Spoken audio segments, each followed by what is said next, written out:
जिसके घर में देवाधिदेव महादेव आकर बैठ जाते हैं, उसके घर की चिंता स्वयं महादेव की हो जाती है,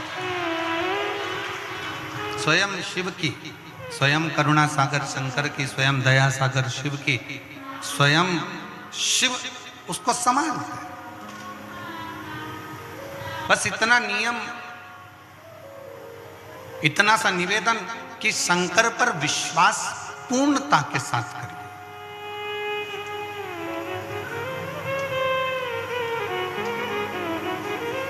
कोई जिंदगी में ऐसा संकल्प अपने भीतर ना धारण करिएगा जिस संकल्प के कारण हम शंकर से दूर हो जाए।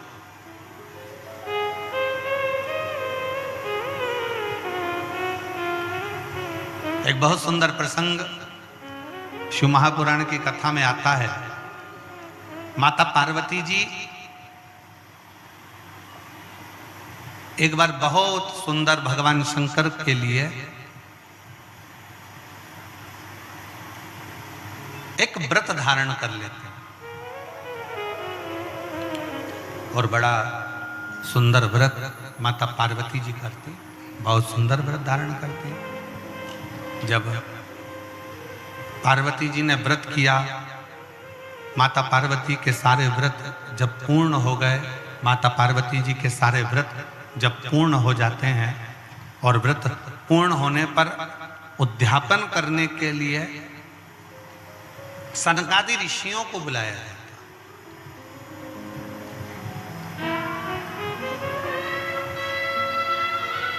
उसमें से सनत कुमार आते हैं और सनत कुमार आकर उद्यापन कराने के लिए बैठे। अब पार्वती जी ने बड़े भाव से, बड़े दिल से, बड़े हृदय से, बड़े आनंद के साथ व्रत किया, और उस व्रत का उद्यापन स्वयं माता पार्वती जी कर रही हैं। सनकादि ऋषियों को आमंत्रित किया गया कि इसका उद्यापन आपको करा। अब उसमें सनत कुमार आए और उद्यापन कराने के लिए उन्होंने पूरा जो जो लगता है, जैसा जैसा लगता है वैसा वैसा उन्होंने क्रम किया।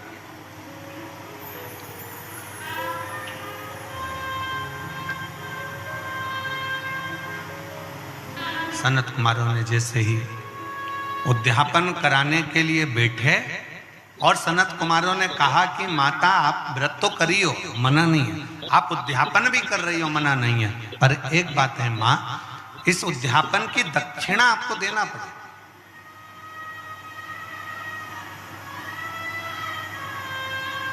और बिना दक्षिणा के कोई उद्यापन लगता भी नहीं।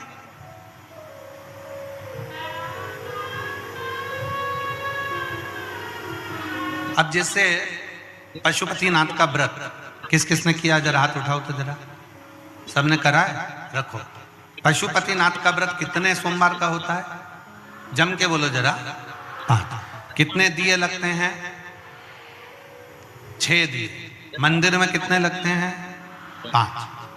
अपने दरवाजे पर 1। प्रसाद के कितने हिस्से होते हैं? 3। मंदिर में कितने रखाते हैं? 2। एक हिस्सा अपने को स्वयं खाना। अब कई लोगों के मन में एक प्रश्न अड़ता है कि गुरुजी हमने 5 व्रत करे, अगर संतोषी माता का व्रत करते हैं तो उसका उद्यापन होता है, लक्ष्मी जी का वैभव लक्ष्मी व्रत करते हैं तो उसका उद्यापन होता है, हम गुरुवार का व्रत करते हैं तो उसका उद्यापन होता है, सोमवार का व्रत करते हैं उसका उद्यापन होता है, प्रदोष का व्रत करते हैं उसका उद्यापन होता है, एकादशी का व्रत करते हैं उसका उद्यापन होता है, हम देवी जी का व्रत करते हैं नवरात्रि का, उसका भी उद्यापन होता है, करवा चौथ का व्रत करते हैं चतुर्थी का, उसका भी उद्यापन होता है, तीज करते हैं तो तीज का उद्यापन भी होता है, छठ करते हैं तो छठ का उद्यापन भी होता है। तो पशुपति नाथ के व्रत का भी उद्यापन होता है, क्यों नहीं होता?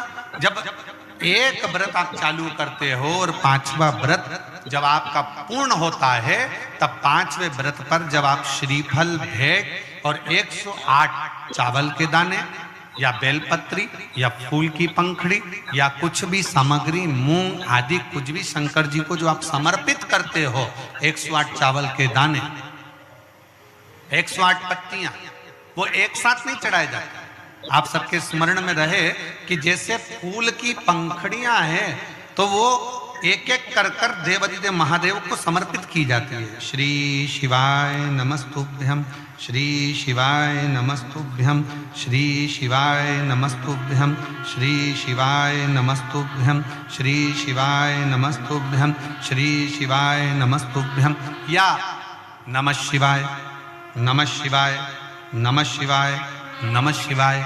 पुरुष है तो ओम नमः शिवाय, ओम नमः शिवाय, ओम नमः शिवाय, ओम नमः शिवाय। जिस मंत्र का आप उच्चारण कर रहे हैं, जिस भाव से आप मंत्र का उच्चारण कर कर 108 चावल के दाने या बेलपत्र या पुष्प जो भी समर्पित कर रहे हैं श्रीफल के साथ में, ये जानकर करें कि वो शंकर जी के पशुपतिनाथ व्रत का उद्यापन है। और उस उद्यापन को आप 108 बार भगवान का नाम जाप कर कर भगवान को जो समर्पित कर रहे हैं, उससे शिव को प्रसन्न कर रहे हैं। अब कहा पार्वती जी ने जैसे व्रत करा और सनकादि ऋषियों से कहा कि आप इसका उद्यापन कराओ, सनत कुमारों ने कहा कि इसका दक्षिणा लगेगी। अब आप जब पशुपतिनाथ का व्रत पूर्ण कर लेते हो तो दक्षिणा भी लगती है। इसलिए आपसे क्या कहा गया था, श्रीफल के साथ में कोई भी दक्षिणा आप जो बन सके वो भगवान शंकर को समर्पित करिए। जो बन सके, जैसा बन सके, जैसा आप रख सके, जैसा आप दे सके, उसे आपसे जो बने वो दक्षिणा उस श्रीफल के साथ रखें। और 108 चावल का दाना, मूंग का दाना या बेलपत्र या पत्ती या पुष्प या जो भी सामग्री आप समर्पित कर रहे हैं वो आप समर्पित करते जाएं। शिव की आराधना करते जाएं, विनय करते जाएं, निवेदन करते जाएं, अर्चना करते जाएं, विनती करें शिव जी से, निवेदन करें शिव जी से, आराधना करें शिव जी से।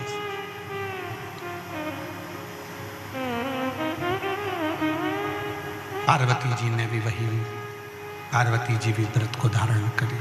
वो माँ पार्वती जैसे ही व्रत धारण करी, पार्वती जी ने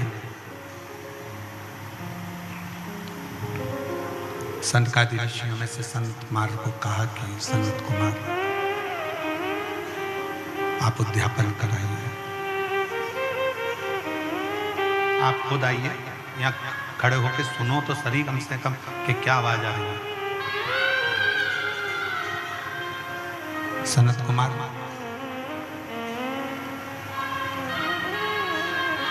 आप उद्यापन करें। सनत कुमार स्वयं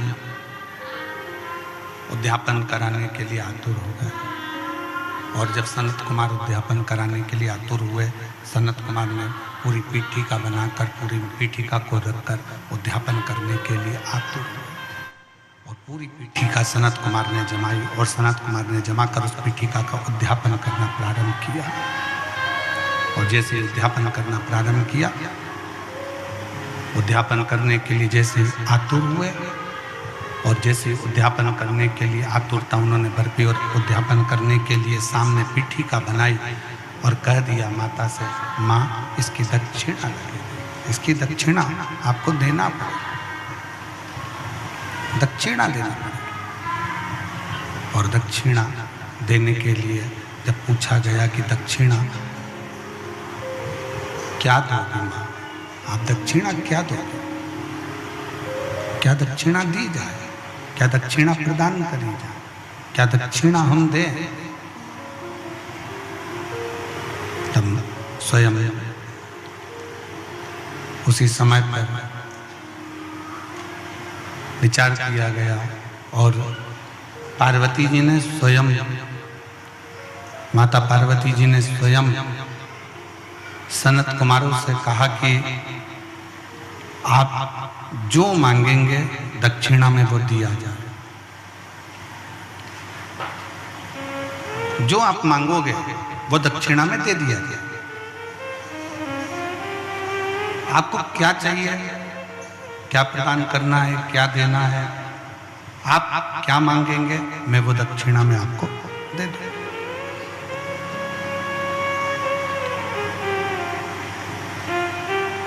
आपकी जो इच्छा हो वो दक्षिणा में मांगो। ठीक है मां, वचन देती हो ना मां, सनत कुमार ने पूछा माता पार्वती जी से, आपको वचन देना पड़े। मैं वचन देती हूं। पार्वती जी कहती हैं, जो मांगोगे दक्षिणा में वो मैं तुम्हें दूंगी, जो मांगो।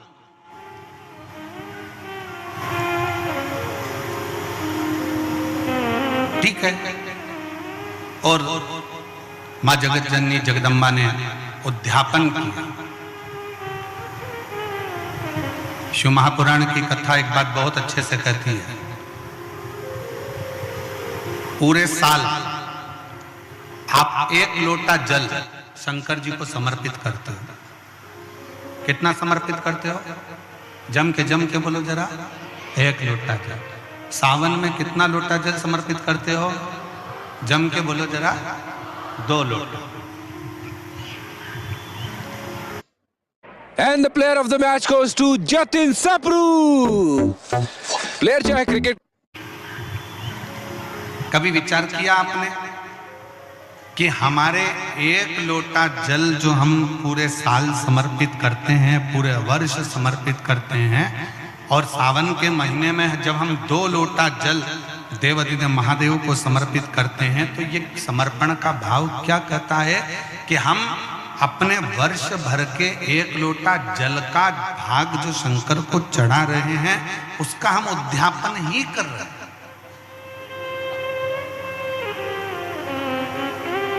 2 लोटा जल जो हम समर्पित कर रहे हैं, ये हम भगवान शंकर का उद्यापन ही कर रहे हैं।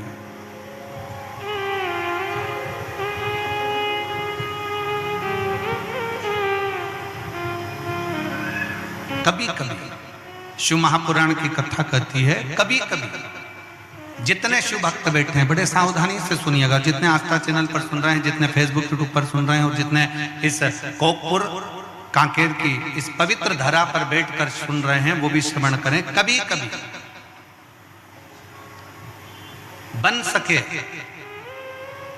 एक बेलपत्र, उस बेलपत्र के मध्य भाग में बीच वाली पत्ती पर लाल चंदन और दोनों पत्तियों पर पीला चंदन, नीचे वाली दोनों पत्तियों पर पीला चंदन, बीच वाली पत्ती पर लाल चंदन और दोनों पत्तियों पर पीला चंदन।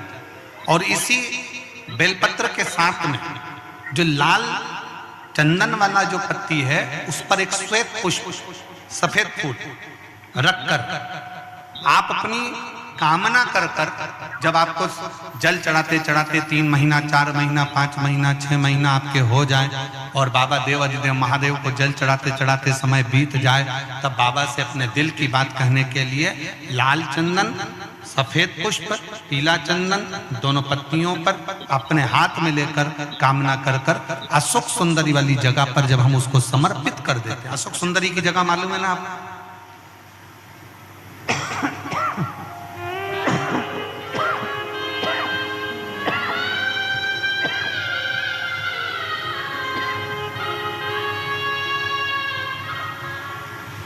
अशोक सुंदरी वाली जगह पर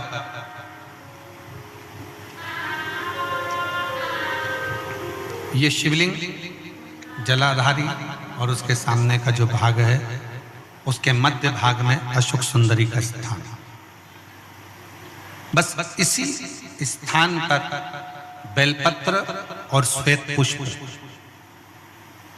बीच वाली पत्ती पर लाल चंदन, आसपास की पत्तियों पर पीला चंदन, और वो शिवलिंग की सम्मुख में जो अशोक सुंदरी का स्थान है, वहां समर्पित कर। उस स्थान ये रोज नहीं करना, फिर ध्यान देना,